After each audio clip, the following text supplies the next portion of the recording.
Une poignée de main qui marque une vie. À droite, Roger Lallemand, à gauche, Pierre Legros. Sur cette photo qui date de 77, on aperçoit Roger Lallemand qui plaide pour son ami devant l'Assemblée du Joint de Barreau.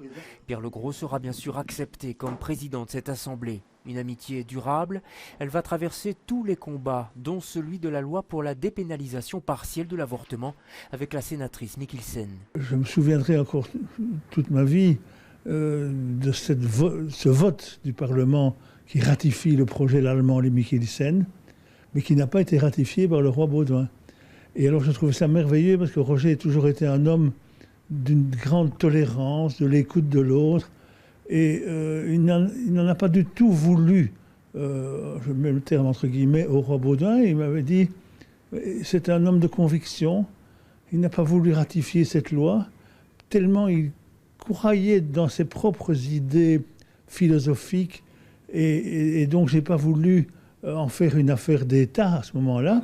La loi finalement passera et le juriste et sénateur socialiste va devenir un exemple pour beaucoup, notamment dans la jeune garde.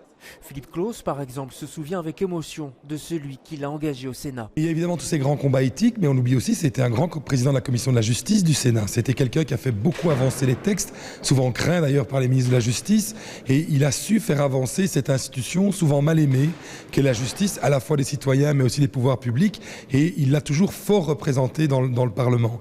Juriste et romaniste de formation, Roger Lallemand est un homme engagé à gauche, intellectuel, proche de Sartre ou de Régis Debray qu'il avait défendu.